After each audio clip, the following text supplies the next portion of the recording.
Shalom, selamat pagi jemaat Tuhan. Berjumpa kembali dalam doa pagi online.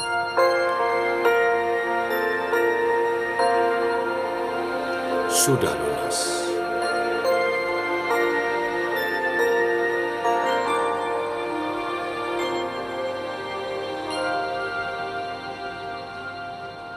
Hidupku telah ditebus dengan darah-Mu yang kudus, pengorbanan yang tiada ternilai.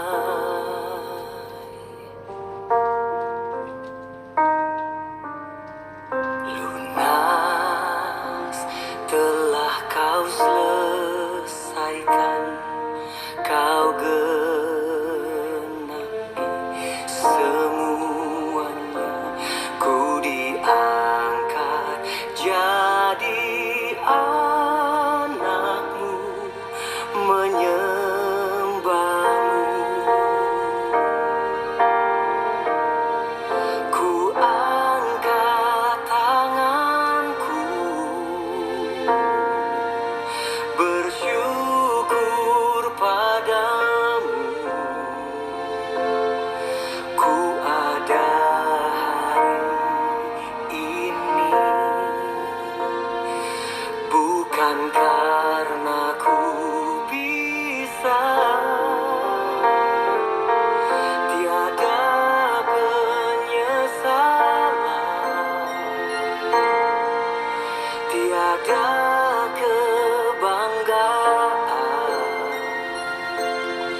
Biar ku semakin berkurang dan Kau semakin bertambah.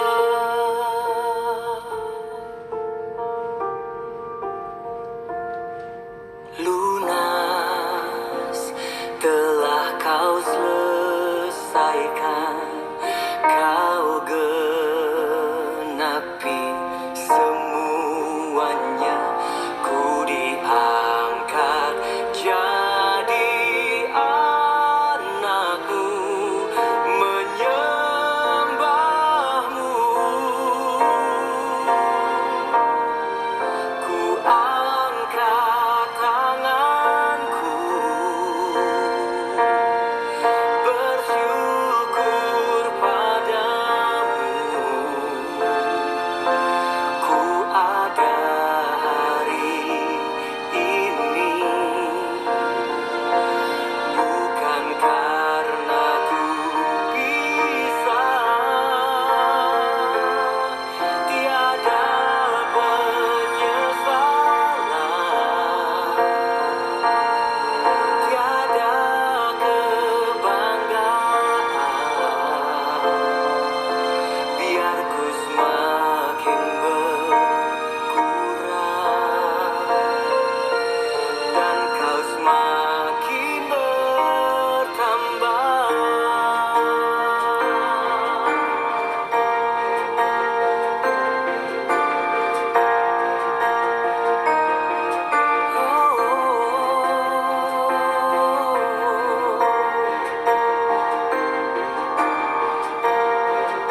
Tiba waktunya untuk firman-Mu. Firman-Mu adalah suluh dan terang bagi jalan kami. Terangi jalan kami, tuntun langkah kami Tuhan, supaya kami hidup berkenan di hadapan-Mu. Dalam nama Tuhan Yesus Kristus. Amin. Bapak Ibu, kita lanjutkan pokok-pokok iman yang Tuhan Yesus ajarkan. Hari ini tentang hukum jangan berzina. Untuk itu mari kita baca Matius 5 ayat 27 sampai ayat 30. Demikian firman Tuhan. Kamu telah mendengar firman, jangan berzina. Tetapi aku berkata kepadamu, setiap orang yang memandang perempuan serta menginginkannya sudah berzina dengan dia di dalam hatinya. Maka jika matamu yang kanan menyesatkan engkau, cungkilah dan buanglah itu. Karena lebih baik bagimu jika satu dari anggota tubuhmu binasa daripada tubuhmu dengan utuh dicampakkan ke dalam neraka. Dan jika tanganmu yang kanan menyesatkan engkau, penggalah dan buanglah itu. Karena lebih baik bagimu jika satu dari anggota tubuhmu binasa daripada tubuhmu dengan utuh masuk neraka. Bapak Ibu, Tuhan Yesus mengajarkan bahwa perzinahan tidak hanya bisa terjadi secara fisik, tetapi juga dalam hati atau pikiran kita. Kata hati di sini bukan hanya mempersoalkan emosi perasaan, tetapi mencakup intelektual, pikiran, perasaan, dan kehendak. Kita sudah baca tadi, sepertinya ayat ini memang lebih ditekankan untuk laki-laki, sekalipun tentu juga berlaku untuk perempuan. Dikatakan tadi, kamu telah mendengar firman, jangan berzina. Tetapi aku berkata kepadamu, setiap orang yang memandang perempuan serta menginginkannya sudah berzina dengan dia di dalam hatinya. Kata setiap orang yang memandang dalam bahasa Yunaninya menggunakan bentuk maskulin, laki-laki. Mengapa ditekankan kepada laki-laki? Karena pada umumnya orang perempuan baru terangsang melalui sentuhan, sedangkan orang laki-laki sudah terangsang melalui penglihatan. Nah, sekarang bagaimana cara mengatasi dosa ini? Dosa hanya dapat diatasi dengan bertobat. Pertobatan yang sejati disertai dengan tindakan yang konkret.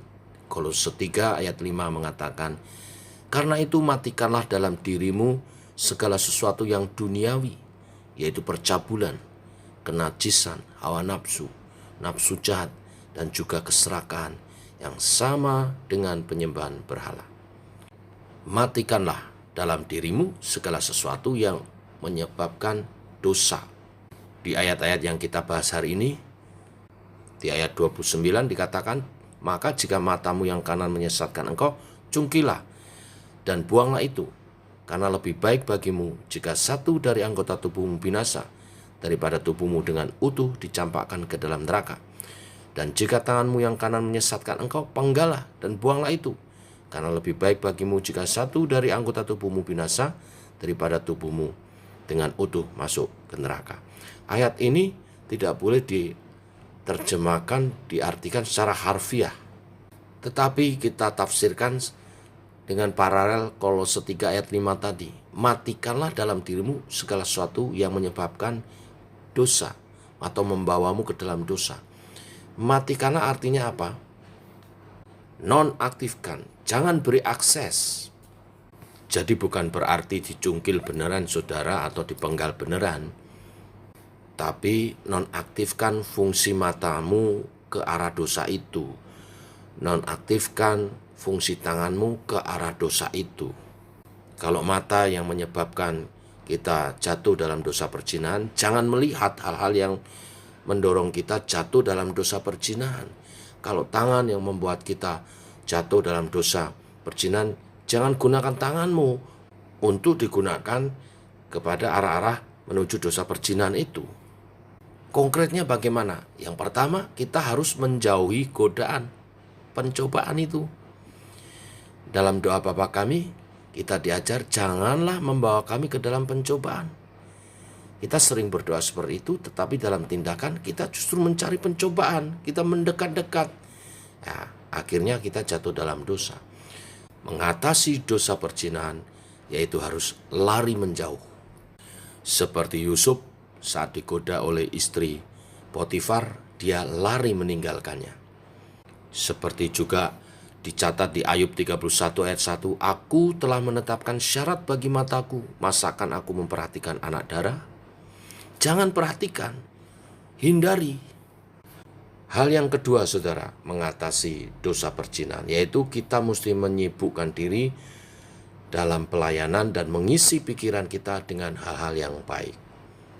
Bapak Ibu jemaat Tuhan, hidup kita harus dipenuhi dengan pekerjaan dan pelayanan sehingga tidak ada waktu bagi pikiran-pikiran kotor untuk masuk ke dalam otak kita.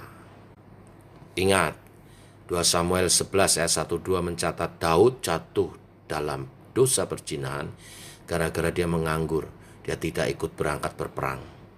Oleh sebab itu, mari kita isi waktu-waktu kita dengan sibuk melayani dan pikirkan hal yang baik. Filipi pasal 4 ayat 8 mengatakan, jadi akhirnya saudara-saudara, semua yang benar, semua yang mulia, semua yang adil, semua yang suci, semua yang manis, semua yang sedap didengar, semua yang disebut kebajikan dan patut dipuji, pikirkanlah semuanya itu. Tentu saja hal baik yang terutama harus masuk dalam pikiran kita adalah firman Tuhan. Maka banyak baca firman Tuhan dan renungkan. Hal terakhir mengatasi dosa perzinahan tentu adalah berdoa.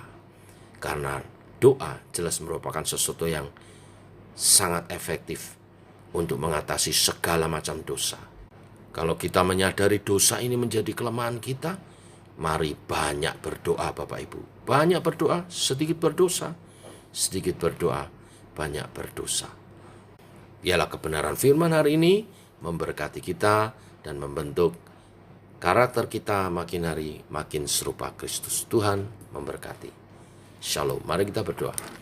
Bapa, kami mengucap syukur oleh kasih dan anugerah-Mu, rahmat-Mu baru. Bila kebenaran firman hari ini menuntun kami hidup dalam kekudusan, terutama hari ini menekankan tentang kekudusan hati secara seksual. Kiranya Engkau menolong setiap hamba-hamba-Mu lepas dari segala dosa perzinahan. Kami mau menjaga hati kami dengan memperhatikan mata dan tangan kami untuk kami gunakan bagi kebenaran dan kemuliaan Tuhan. Mata adalah jendela hati, supaya hati kami selalu bersih. Kami menjaganya bagi kemuliaan nama Tuhan dalam kekudusan. Kau tolong setiap hamba-hamba-Mu, anak-anak-Mu yang pagi hari ini berdoa bersama. Dikuduskan kehidupan pernikahan kami, dikuduskan kehidupan keluarga kami, juga dikuduskan kami yang belum menikah, hidup dalam lajang yang kudus, yang memuliakan Tuhan.